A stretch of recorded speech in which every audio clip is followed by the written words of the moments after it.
In 1948, by the shores of the Dead Sea, Bedouin shepherds searching for a stray sheep found and explored this cave. In it were some clay jars. Inside the jars were scrolls which proved to be the library of a Jewish sect contemporary with Jesus. Now preserved in their own shrine in the Museum of Israel in Jerusalem, the scrolls make no reference to Jesus or to early Christianity. But they did provide a rare insight into the religious climate which prevailed at the time in which Jesus lived.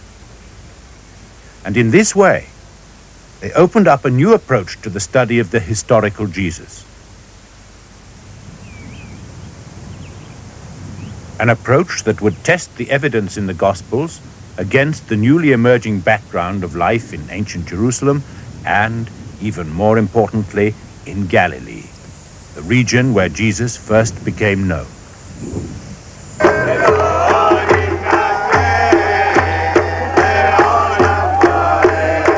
Jews today have one belief in particular in common with their ancestors 2,000 years ago.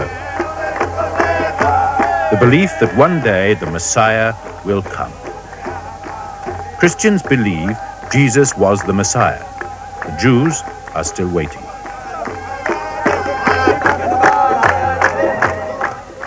But just what is a Messiah? And how did Jewish beliefs about him come into being? To answer this question, we must go back way beyond the 1st century. Back to the time when the newly forming race of the Jews were committing to Scripture the adventures and experiences of their pioneer ancestors.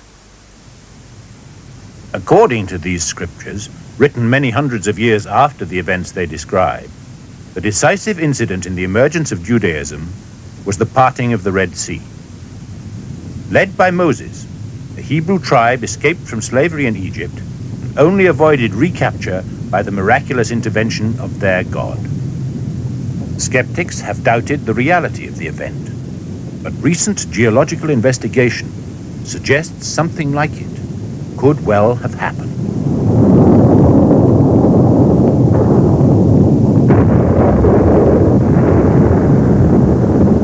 A widely accepted dating of the Exodus coincides with the known date of a massive volcanic eruption which took place here, directly across the Mediterranean from the most likely route taken by the fleeing Hebrews.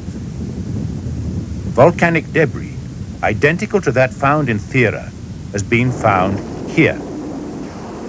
The tidal wave caused by the eruption could have swept away any pursuing Egyptian soldiers.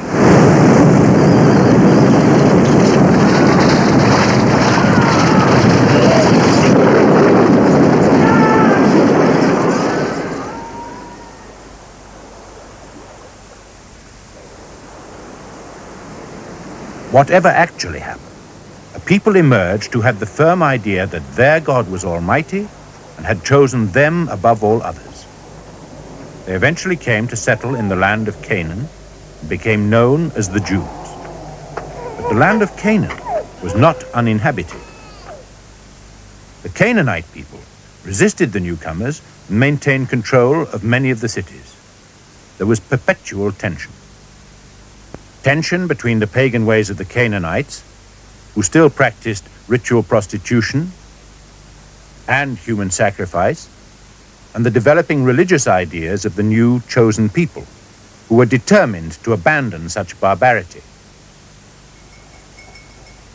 A set of religious laws called the Torah were formulated. They dictated precisely how each Jew could maintain God's pleasure without resorting to pagan ways. And even though Jewish and Canaanite communities might overlap, no Jew could forget his special obligations. Circumcision would mark him out.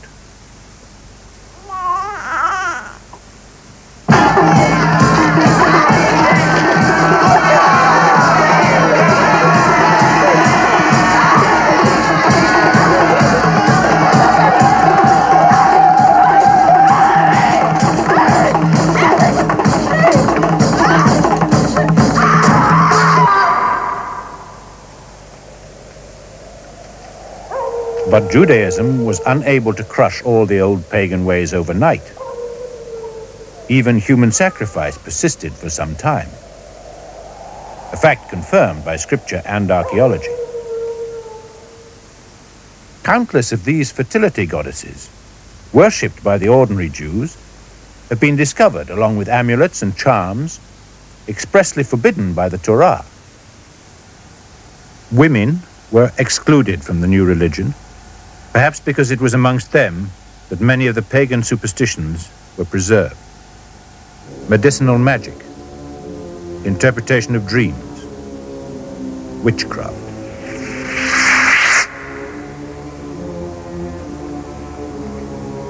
The center of Canaanite paganism was the impregnable citadel of Jerusalem. It continued to spread pagan ways among the Hebrews.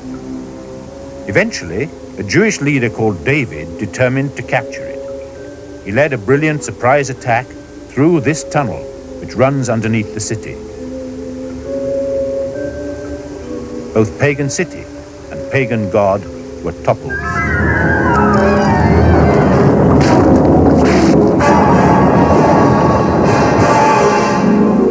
David's success was so complete that God's hand was again seen, and Jerusalem became Israel's holy city. And David, in Jewish memory, became a divinely anointed king. In Hebrew, a Messiah, or in Greek, a Christ. David's son, Solomon, constructed the first temple at Jerusalem, which became the focus of Judaism.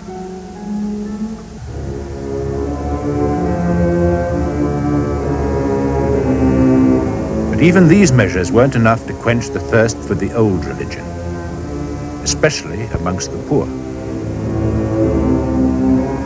Archaeology has revealed that the temple had to compete with indoor shrines to the old gods, sacred mounts dedicated to the moon god.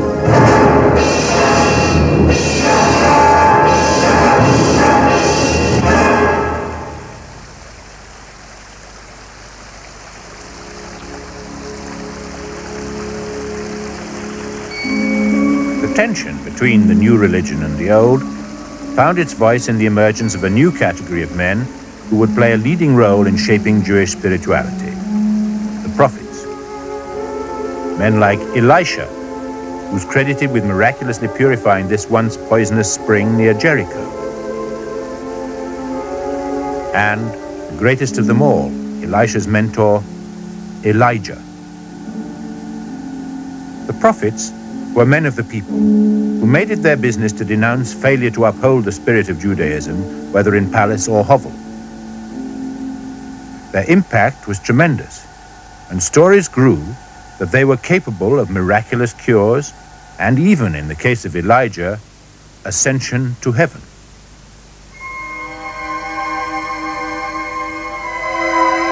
They warned that God would eventually seek revenge if the Torah was not kept by all. And as pagan habits persisted, it seemed to many that these prophecies were fulfilled.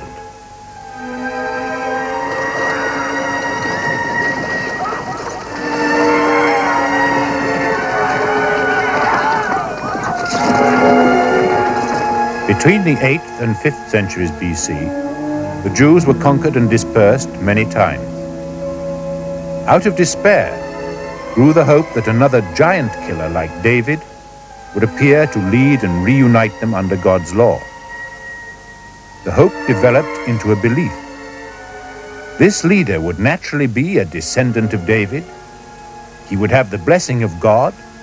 He would be another Messiah.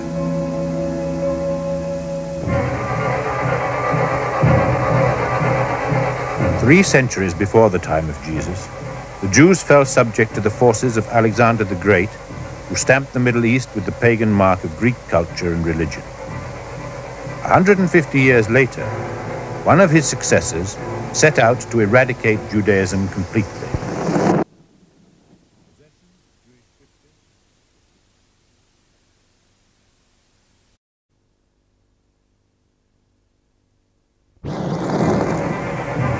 Pagan statues were erected in the temple. Orgiastic rites were performed on the altars. And women who had their sons circumcised were put to death with the babies hung round their necks.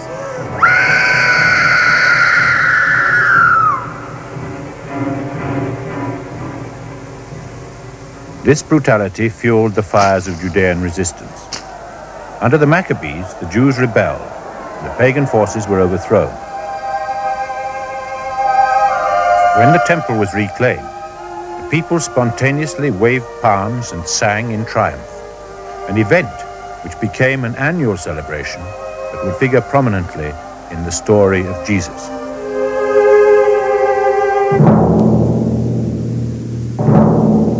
Jewish independence was not to last for long. The great Roman leader, Pompey, took Jerusalem and Palestine for Rome in 63 BC. He immediately trampled Jewish sensitivities underfoot by daring to enter the Holy of Holies, the temple's empty inner sanctum reserved for God. The act was seen as an omen. The prophets had said that the Messiah would come in the last times, a period just before the end of the world, a period which would be marked by catastrophe and disorder. Many saw the arrival of the Romans as a sign that the last times had arrived.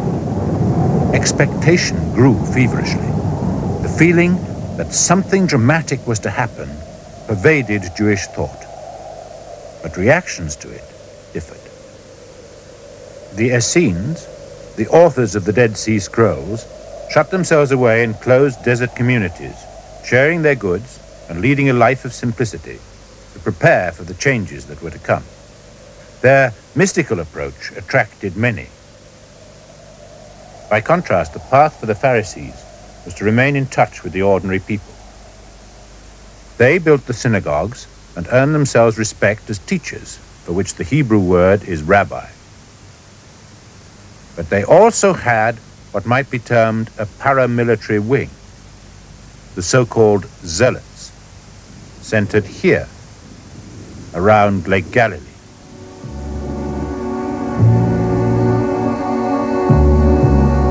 A wild area that was traditionally the spawning ground of Jewish insurrection.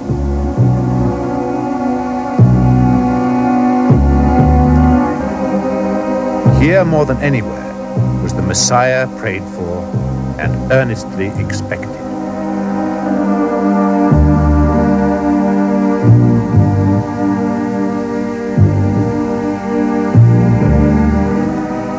He was seen as a warrior who would lead a victorious Jewish army against the Roman forces of occupation.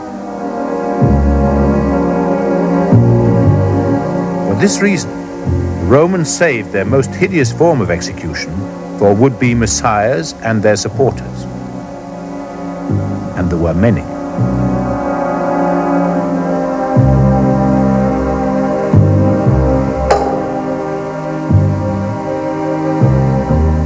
Amidst this seething cauldron, Jesus first entered history.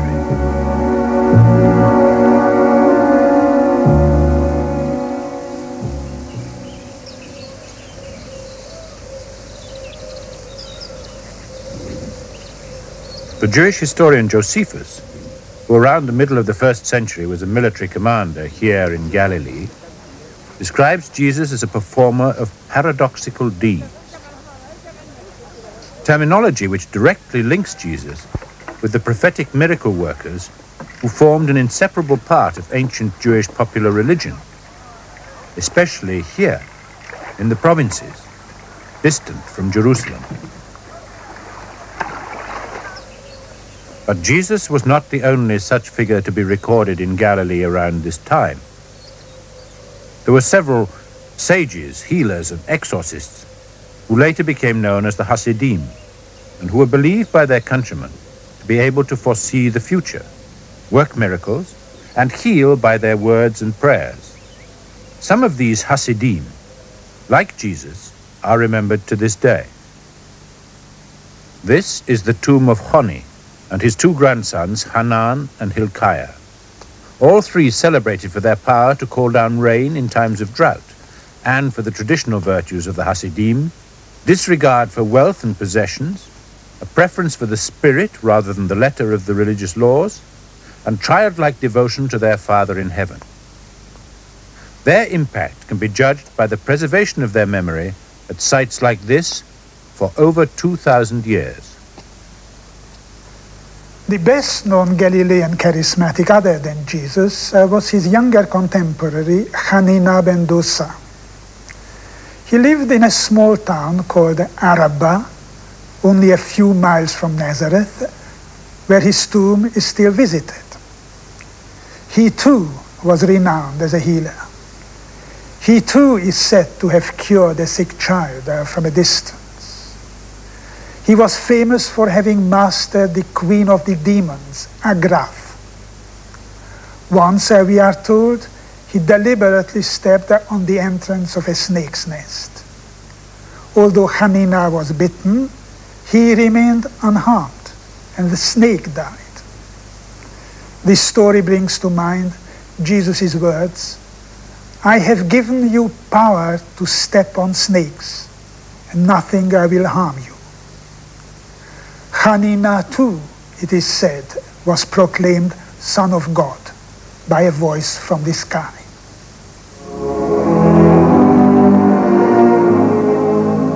The name of God within Judaism is so sacred that it's still forbidden to be spoken aloud.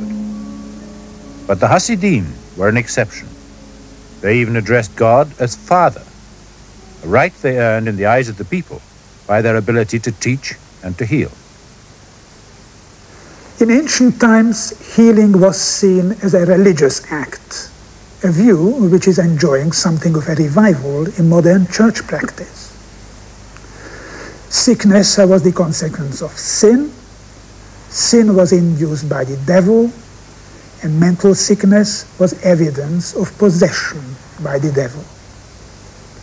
A healer, therefore, acted on behalf of God in repelling the causes and obliterating the effects of sin by means of exorcism, prayer, the laying on of hands, and other acts of physical contact with the sick. The Gospels are full of stories of Jesus conducting works of healing, cures from possession, paralysis, blindness, deafness, leprosy, and many more. All these drawing great crowds to him. Many theologians have questioned such stories because they might have been invented to boast at claims of Jesus' divinity. Conversely, Christian fundamentalists have clung to them as showing Jesus was divine. But is either explanation wholly satisfactory? Author Ian Wilson has made a special study of the subject. Miracle stories of all sorts are common in pagan as well as Christian early literature, and most of these are deservedly apocryphal and unbelievable. But the gospel descriptions of Jesus' healings are significantly different. They're concise, matter-of-fact, and most importantly, exhibit familiarity with symptoms still observable to this day.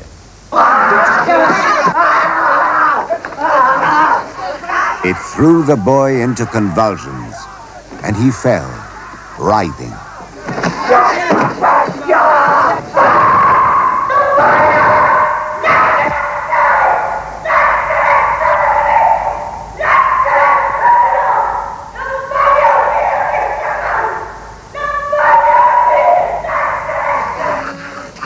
Jesus drove out the unclean spirit.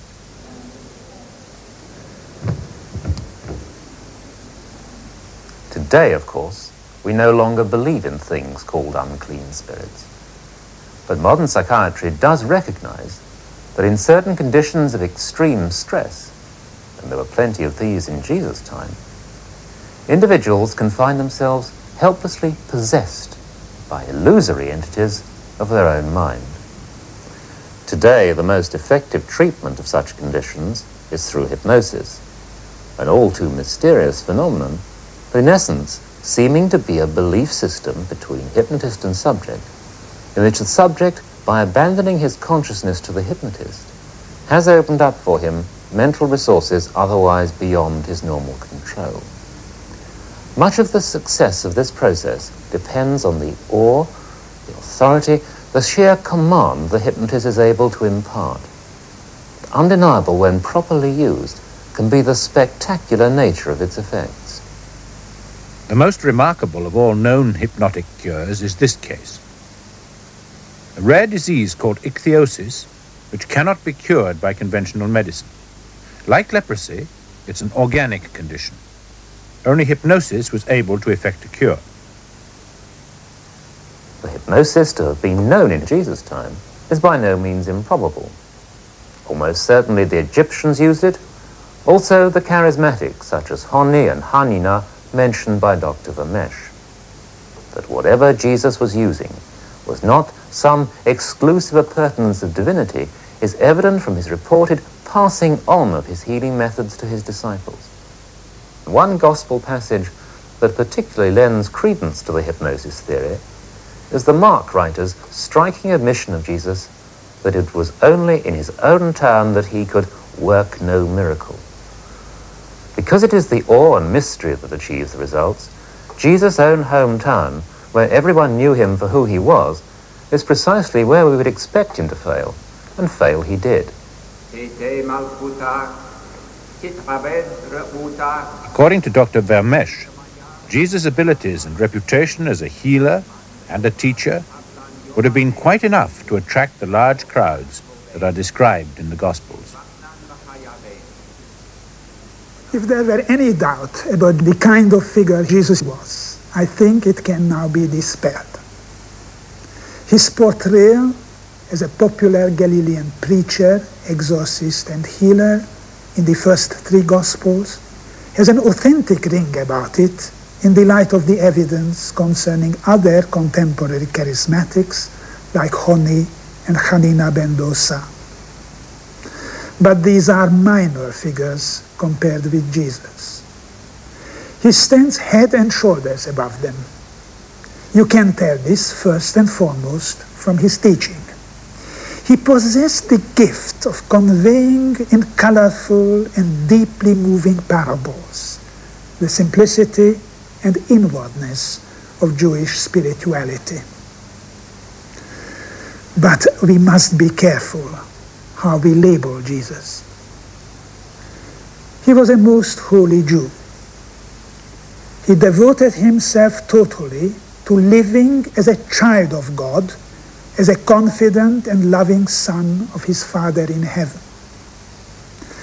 And he impressed on his disciples to do likewise, because God's kingdom was at hand. They were to act not tomorrow or next year, but today. But I don't think he would have seen himself as Israel's Messiah, the Christ. His compatriots, remember, were expecting as Messiah a righteous royal warrior who would be God's viceroy on earth and liberate the Jewish people. Jesus, however, does not fit this image. If you look carefully at our three earliest Gospels, you will find that Jesus was generally unwilling, even when challenged, to declare himself to be the Messiah, the Christ. And he certainly never imagined he was God. To a pious Palestinian Jew of his time, the very idea would have been inconceivable, pure blasphemy.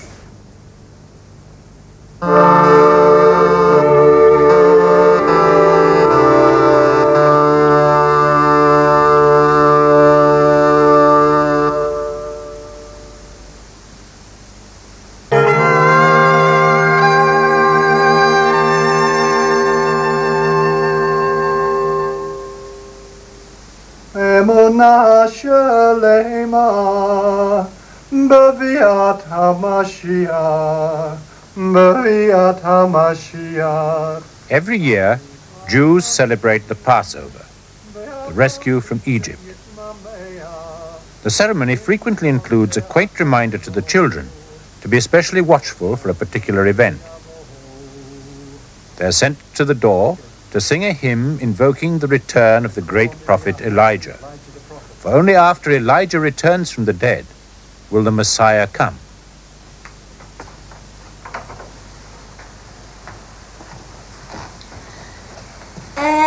Eliyahu Hanavi, Eliyahu Hatishbi, Eliyahu Hakilati. While they're away, Elijah himself sneaks through a window and drinks the glass reserved for him. The lesson for the children is to be forever watchful, not to miss him when he does come. But could there have been an Elijah figure in Jesus' time? Someone that triggered the belief that the Messiah was about to be revealed.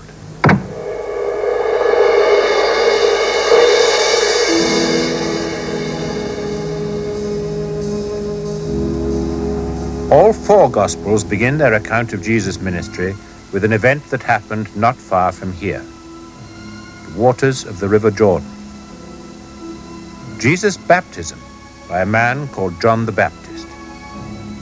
It's an event which even the most rigorous New Testament critics readily accept. The Jewish historian Josephus confirms John's practice of a ritual baptism. Josephus reports that John attracted such a large following that Herod Antipas, the Roman-appointed king, regarded him as a threat. What happened to John would have been a warning to anyone who found themselves at the center of public attention. These were dangerous times, possibly the last times, and John's execution by a Roman puppet would have fueled the fires of messianic expectation. The implication in the Gospels is that John's followers turned to Jesus, as John's most celebrated initiate, for leadership. If, as described in the Gospels, some did see John as Elijah returned, Jesus would have been a natural focus of messianic hopes. But the Gospels also imply that Jesus rejected the suggestion that he should take up the role of Messiah. And according to the Jewish scholar Dr. Vermesh, this is entirely the reaction to be expected from a holy man in the Galilean tradition. Not surprisingly, Christian scholars do not accept that Jesus can be seen simply in the light of such traditions. Dr. Anthony Harvey, Canon of Westminster, believes that Dr. Vermesh may have underestimated the prevailing forces of expectation and the messianic opportunities it presented. Fact is, I think that he's left something vital out of his portrait of Jesus. Something that simply doesn't fit into the charismatic Jew category at all. And this is a belief which Jesus shared with a great many of his contemporaries, but which colored all his teaching and preaching. The belief, I mean, that the present world order was not destined to go on much longer, that there was soon to be a radical change, in their own language, that God's kingdom was at hand. While Jesus was reaching the height of his fame in Galilee, a most brutal and insensitive Roman took charge of Palestine. This stone, bearing his name, was recently discovered in Caesarea.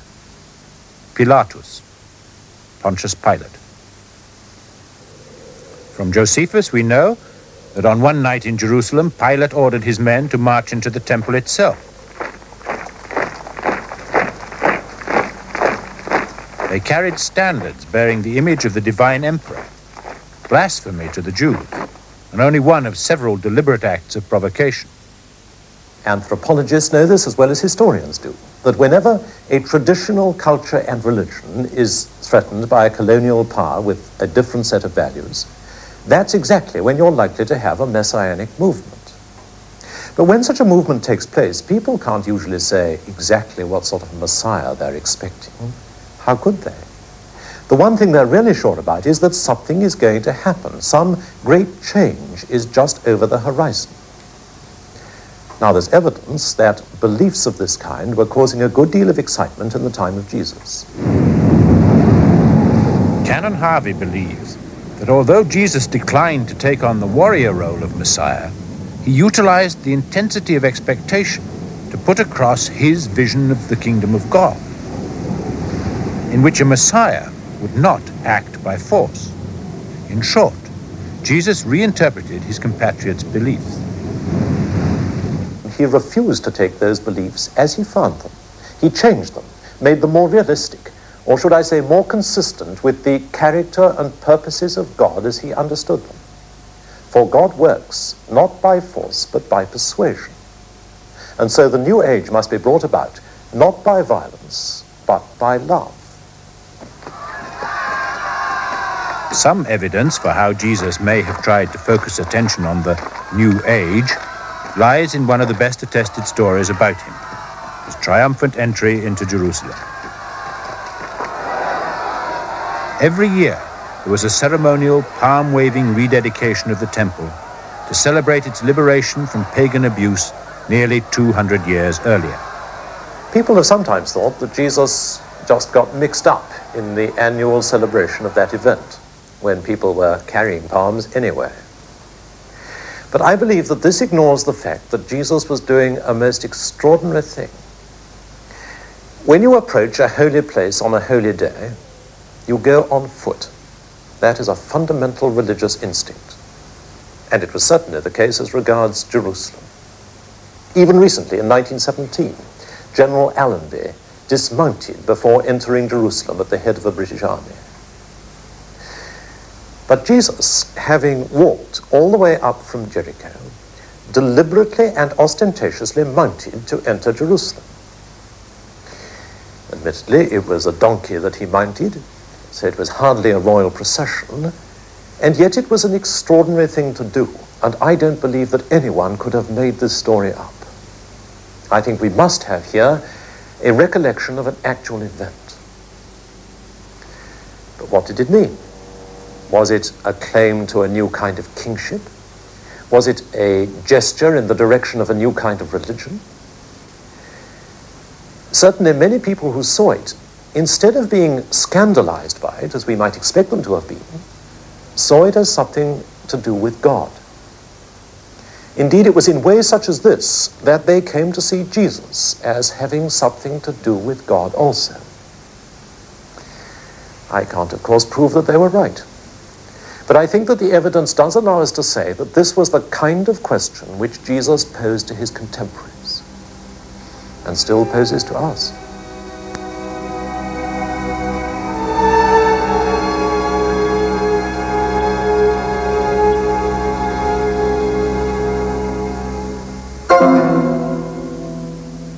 Alongside the Jewish tradition of popular charismatics and messianism, there was another factor at work influencing the nature of first-century Jewish spirituality and religious practice: the occult. It's now known that there existed sects within Judaism that practiced secret mystical initiation as a means of obtaining communion with God.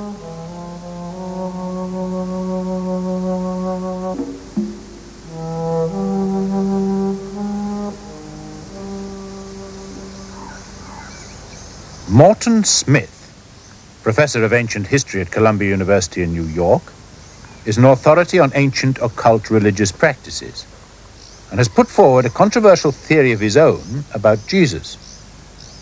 It was inspired by a remarkable discovery which he made here at the monastery of Mar Saba in the Judean desert.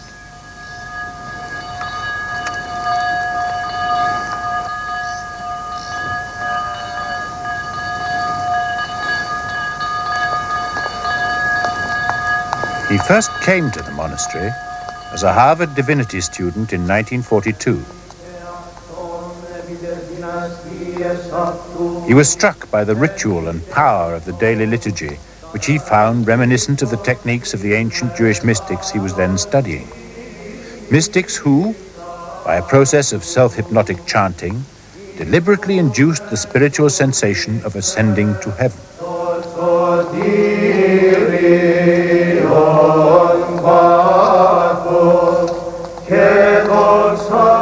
chanting of the monks seemed equally hypnotic.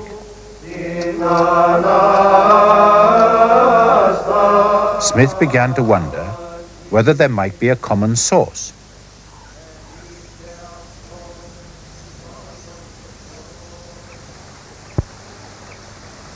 I came back to the monastery in 1958. This time, I was chiefly interested in the uncatalogued manuscripts in the monastery's libraries, of which the chief one was in the top of the tower that dominates the monastery. It was there I made my discovery. On the end papers of a 17th century book, I found written a text, which this is a facsimile, which really amazed me. It was a copy of a letter by a very early church father, Clement of Alexandria, to somebody called Theodore, and Clement quoted a secret gospel of Mark, which he said had been written by Mark himself for use only by an inner circle of initiates. Now, unfortunately, forgeries of ancient letters are common, particularly letters by church fathers. So the first thing I had to do was to find out whether or not this text was genuine. Eventually, rather to my surprise, the evidence turned out to show that the text pretty certainly was authentic.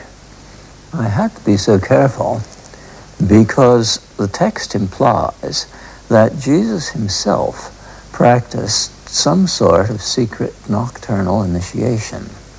This is what Clement quotes of the secret gospel. Jesus rolled away the stone from the door of the tomb, and straightway, going in where the youth was, he stretched forth his hand and raised him, seizing his hand. But the youth, looking upon him, loved him, and began to beseech him that he might be with him. And after 6 days, Jesus told him what to do, and in the evening the youth comes to him, wearing a linen cloth over his naked body. And he remained with him that night, for Jesus taught him the mystery of the kingdom of God. Clement follows up this quotation with a reassurance that there is nothing in his text, the secret gospel, to justify the rumors Theodore has obviously heard, to the effect that during the ritual, Jesus and the initiate were naked together. He says, Naked man with naked man and the other things about which you wrote are not found.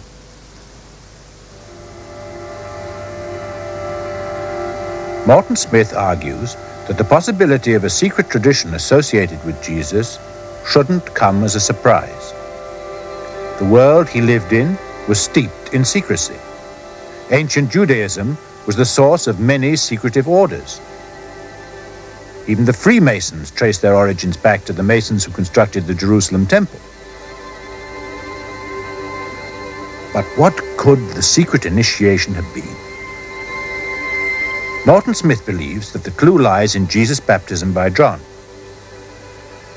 It was an event of critical importance in Jesus' life, and from early illustrations, it's clear that it was a much more elaborate and intimate affair than the ceremony we know now.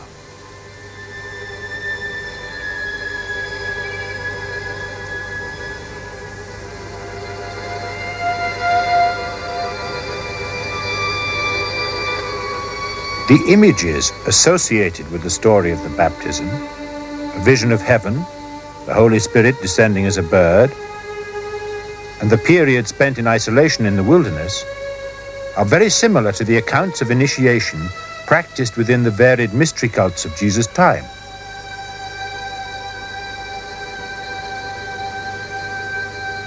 a few years after Jesus' death, we hear of his disciples baptizing converts in his name. But about baptism administered by Jesus himself, the Gospels say practically nothing. Why? There's a mystery here. Can it be that Jesus' baptismal ritual was the mystery. Perhaps the mystery of the kingdom of God. In that secret nocturnal initiation, Jesus may have given the initiates a hypnotic experience that would make them share his ascent to the kingdom of heaven and see him there in glory, talking with Elijah and Moses, just as the Gospels say they saw him.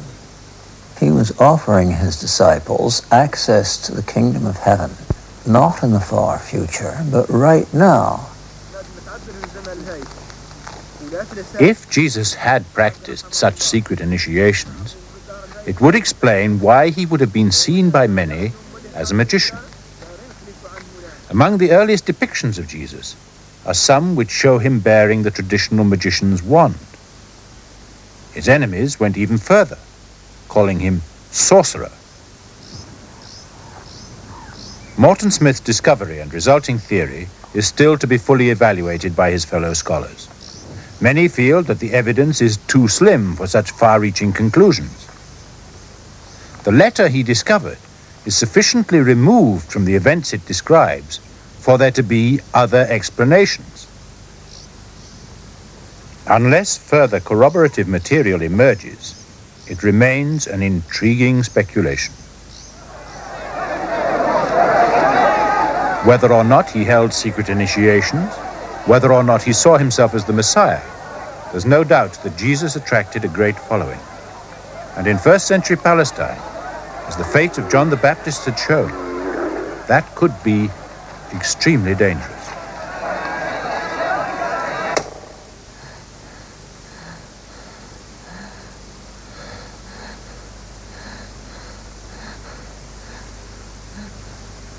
The fact that Jesus was eventually crucified is beyond reasonable doubt. And recent archaeological discoveries have filled in the details of what that meant.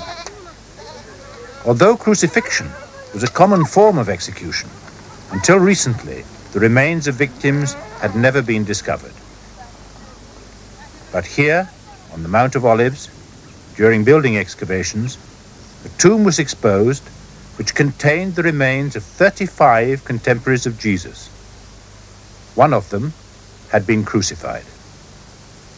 The name on the ossuary containing the bones reveals that his name was Jehonan. The bones themselves confirm the awful nature of death by crucifixion. The chip on the wrist marks the position of the nail which suspended the body. A single nail has been used for the feet, driven through both. It's still in position. Crucifixion was designed to be a slow, lingering death. The body constantly shifting strain from the nailed wrists to the nailed feet in order to breathe. It could take days. The victim's death was hastened by breaking his legs. These bones showed that the reference to the practice in John's Gospel, which some scholars had questioned, is accurate. But why was Jesus crucified? There's no clear answer. But the manner of Jesus' entry into Jerusalem and his behavior once he got there give a strong indication. Some would even say he went out of his way to invite execution.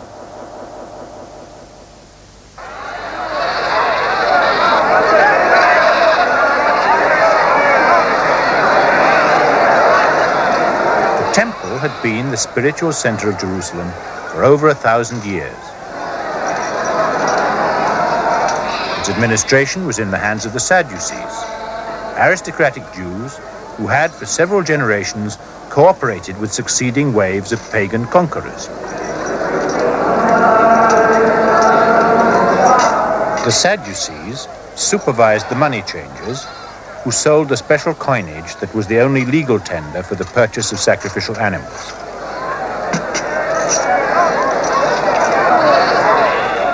Their monopoly provided sufficient revenue for the Sadducees to build palatial homes near the temple, ornately decorated in the pagan style of the invaders. The Gospels allege that the temple authorities were unpopular and resented by the people. The Dead Sea Scrolls revealed that the Essenes too had lost all respect for the temple administration and prayed for the end of the wicked priests responsible.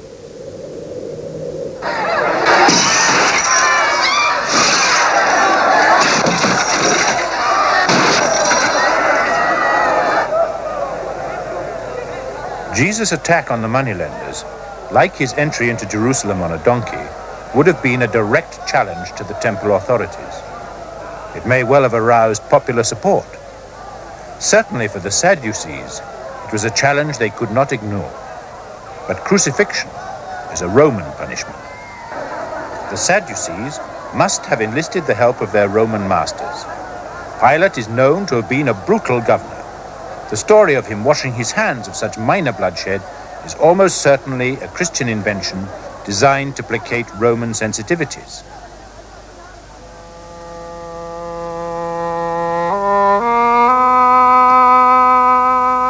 He would have had little compunction about sending Jesus to his fate.